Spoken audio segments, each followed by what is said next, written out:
8:16. Está en marcha una iniciativa legislativa popular para recuperar el Sistema Nacional de Salud, entre otras propuestas, pidiendo que se deroguen las leyes privatizadoras de los últimos años y que se recuperen los centros privatizados. Pero vamos a tratar de conocer más y de entender más esta ILP, de la que, por ejemplo, este sábado se han recogido firmas en Colmenar Viejo, con Elena Martínez, que es integrante de CNT Colmenar. Hola Elena, ¿qué tal? Muy buenas tardes. Hola Sonia, buenas tardes. Esta mañana este sábado pasado habéis estado recogiendo firmas en el mercado de Colmenar Viejo para esta ILP, que ¿quién promueve? Pues a ver, aquí en Colmenar nos hemos juntado CNT Colmenar y el colectivo El Ateneo, el Granero Libertario, pero a través de, es decir, son muchos los colectivos que a nivel estatal están recogiendo firmas para esta iniciativa. CNT Sierra Norte, en los pueblos de la Sierra, el 15M de la Sierra Norte, por ceñirnos a lo local, sí. Pero a nivel estatal son muchos los colectivos que se han sumado a dar apoyo y a recoger firmas para esta iniciativa. Bueno, pues vamos a explicar. Esta iniciativa surge como reacción a lo que denunciáis se viene realizando o se viene viviendo en la sanidad pública, en el Sistema Nacional de Salud, en la última década. Una década que denunciáis se ha dedicado a la privatización de este sistema. ¿Qué ha pasado estos últimos años? Bien, bueno, tenemos que decir que es la Coordinadora Antiprivatización de la Sanidad la que promueve esta campaña. Es un colectivo al margen de partidos que se ha financiado a través de crowdfunding y que no tienen subvenciones ni ningún tipo de dependencia ni del Estado ni de ningún partido político. CAS Estatal lanza esta iniciativa, nos sumamos un montón de colectivos, porque efectivamente, como bien decía Sonia, lo que ha pasado en estos 10 últimos años es, no sé cómo denominarlo, un poco vergonzoso, porque estamos vendiendo a las iniciativas privadas nuestro sistema de salud público en general. Hay dos leyes fundamentales, la 1597 y la ley 90 la 90 de la Ley General de Sanidad, que son fundamentales en este proceso en el que nuestra sanidad está en manos de constructoras, por ejemplo, que es una cosa que no llama mucho la atención, fondos de inversión, y vamos cada vez más perdiendo esa sanidad pública que teníamos, que era un referente a nivel mundial. La pandemia ha sido además un punto de impulsión para que todo este proceso se acelerara todavía más, ¿no? Por ejemplo, como aquí en Colmenar, con el cierre de todos los servicios de urgencias de atención primaria, que en la Comunidad de Madrid son 37 los que están cerrados, dejando a una población de 50.000 habitantes sin una atención de urgencias. Es como un poco vergonzoso. Pero esto viene ocurriendo desde la última década de forma muy importante, a través de conciertos privados, a través de la ley Omnibus, en fin, un abanico de medidas enfocadas a que todo quede en manos privadas. Sí, porque a muchos de nuestros oyentes habrán vivido situaciones como las que vosotros denunciáis de pues ser derivados a centros privados para hacer pruebas diagnósticas, pero luego lo que sería más complicado, o el seguimiento se hace a través de servicios públicos, o la implantación de centros concertados en lugares donde no hay centros públicos, y entonces redirigiendo a los pacientes, ¿no? Son algunas de esas situaciones que vosotros denunciáis estos años. Efectivamente. En el caso nuestro, en la Sierra, pues tenemos el Hospital de Villalba, en donde te pueden hacer una resonancia entre 15 días y un mes, cuando tenemos el Hospital de la Paz, que realmente, si se dotara de medios y de personal técnico para hacer en la misma medida esas pruebas diagnósticas, se podrían hacer perfectamente. Y no es lo habitual, ¿no? Bueno, ahora mismo las listas de espera son enormes y hay unas listas de espera de mínimo un año. Con todo lo que provoca esa situación. Bueno, una situación que se puede conocer más a fondo, en todo detalle, consultando esta ILP. Vamos a dar la página web www.casestatal.org, donde se hace, bueno, pues toda una imagen del proceso que se denuncia, se ha ido viviendo esta década, pero lo que también se recoge son los puntos que defendería esta ILP frente a esa situación. Vamos a ir desarrollando algunos de ellos. Por ejemplo, el primero, la atención sanitaria para todas las personas, independientemente de su situación administrativa. Hace años que hemos perdido una sanidad pública universal y gratuita. Es decir, aquellas personas que no tienen papeles, por ejemplo, no pueden ir a la atención primaria. Hay que señalar que esto es un problema que incide en la salud colectiva, en la salud de todas y todos.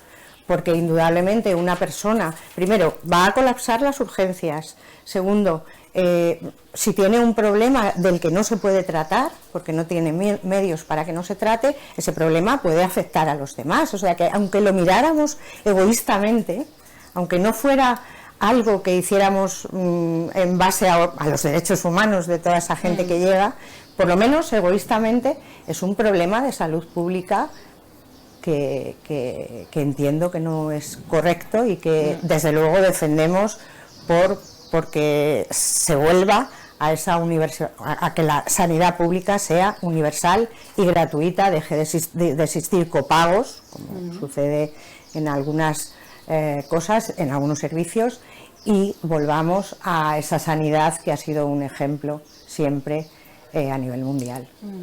El segundo punto que recoge esta ILP sería la derogación de esas leyes a las que hace referencia Elena y la recuperación de los centros privatizados, que esto es un punto muy llamativo, ¿no?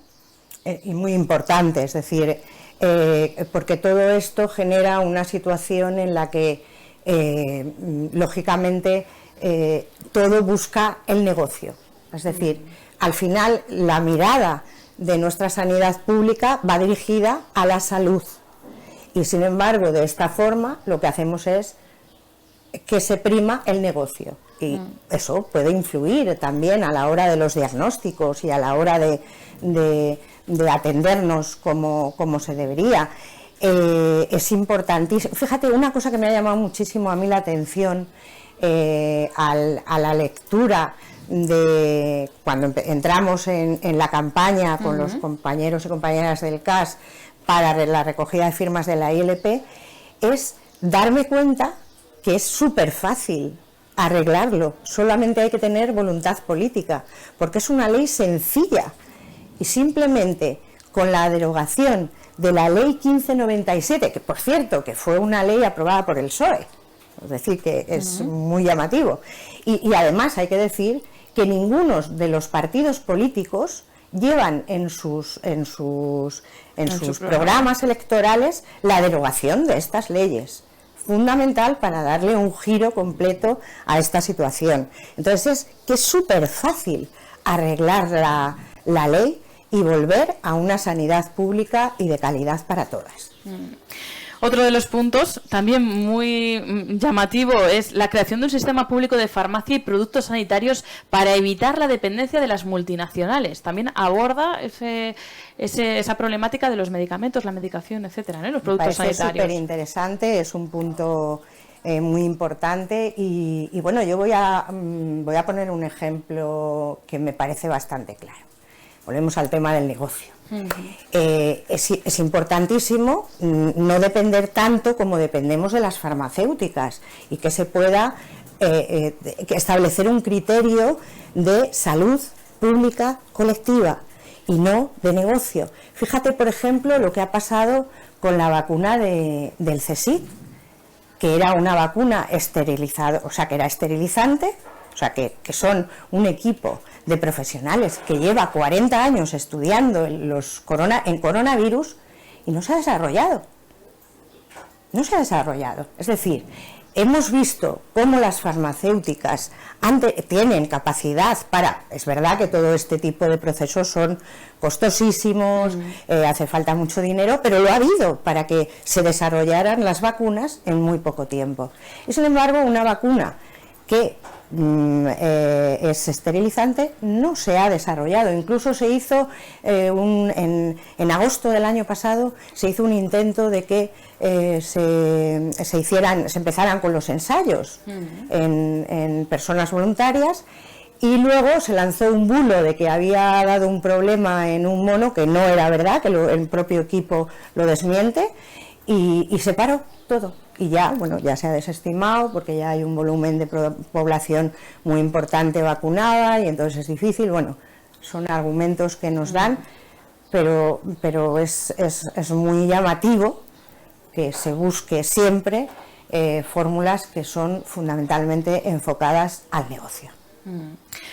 Los dos puntos que nos quedan por destacar, aunque como decimos es muy amplia esta ILP, por un lado la recuperación y reforzamiento de la atención primaria, a la que ya hemos hecho antes también referencia con esos swap, y también la atención sanitaria de los centros de mayores que caigan en manos del sector público, que se lleve a manos del sector público. Serían esos otros dos puntos fundamentales de esta ILP.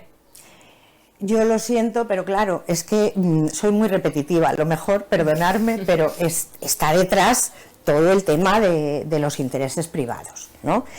Fijaros, la atención primaria, yo seguro que todo el mundo compartimos que es súper importante para hacer una labor de prevención, de cuidado preventivo, de la salud colectiva, ¿no? Es fundamental, de educación, pues por ejemplo, evitando un montón de gastos, es decir, evitaría un coste de la sanidad muy importante, pero en la atención primaria solo se recorta. Y en la Comunidad de Madrid además tenemos a nuestros profesionales que se han dejado la piel con unas condiciones laborales patéticas. Se emigran, no te digo a Francia o Italia, es que se van a la comunidad de al lado, donde les tratan mejor, ¿no? Entonces, ¿por qué no interesa la atención primaria? Pues muy sencillo, porque allí no hay compras, no hay pruebas diagnósticas, no hay conciertos que se puedan hacer. No son interesantes para el negocio. Es más, se permiten el lujo, mientras que la señora Ayuso nos decía hace poco que no había ningún centro cerrado, pero por favor, hay 37, concretamente servicios de urgencia de atención primaria en la Comunidad de Madrid cerrados, más centros de salud. Tenemos acampados en Vallecas y en Villaverde a gente solicitando la apertura del centro de salud, en el caso de Villaverde, de un centro de urgencias en Vallecas. Es lo que teníamos que hacer. Y luego el tema de que me preguntabas, los centros de mayores, Sonia, que además han sido también muy protagonistas, lamentablemente, en esta pandemia. Yo pensábamos que íbamos a aprender muchas cosas, pero ahora no lo tengo nada claro. Ha sido clarísimo darnos cuenta de que nuestros mayores estaban pagando en las residencias, que todas ellas, o sea, la mayoría, hay un montón de camas que serán para dentro de la privada.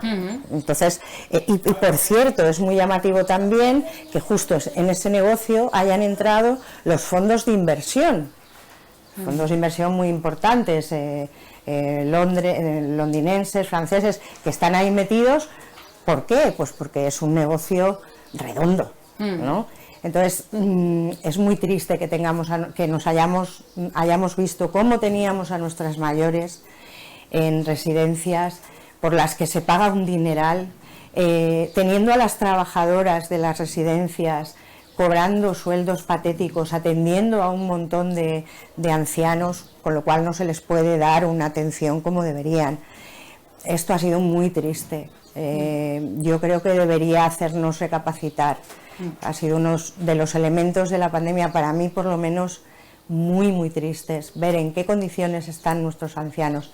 Las residencias deben formar parte del sistema sanitario público, y las trabajadoras, que además es un sector lógicamente feminizado, porque es un tema de cuidados, deberían dotarse de personal y de unas condiciones laborales dignas para que nuestros ancianos estén como se merecen. El sábado se estuvo recogiendo firmas para esta ILP en el mercadillo de Colmenar Viejo. ¿Qué tal fue la recogida? Genial, fue genial. Hubo una respuesta muy importante, recogimos un montón de pliegos. Nos estamos planteando ver si podemos volver a hacer otra recogida en el mercadillo. Y además la gente que hablaba con nosotros y con nosotras nos decía que le gustaba mucho el tema de que fuéramos gente corriente como ellos, que estaba participando en una iniciativa por el bien de todos sin que hubiera detrás partidos, ¿no? Esto nos lo comentaban y bueno, nos hacía ilusión, dado que somos dos colectivos, un sindicato y un colectivo, que somos asamblearios, que acabamos de digamos, estar en esta zona, en Colmenar Viejo, pues nos hacía mucha ilusión, porque creemos que es muy importante la participación y la organización de todas. Pues próximas fechas de firma, también se está trabajando para que se pueda firmar de forma digital. Toda la información también en www.casestatal.org, donde se puede consultar el documento de esta iniciativa legislativa popular que hoy hemos conocido más a fondo gracias a Elena Martínez, integrante de CNT Colmenar. Aquí le agradecemos que haya estado unos minutos con nosotros. Elena, un placer charlar y bueno, pues estaremos atentos al desarrollo de esta ILP. Un placer, muchas gracias por visibilizar iniciativas como estas, Sonia. Gracias, hasta pronto. Hasta pronto.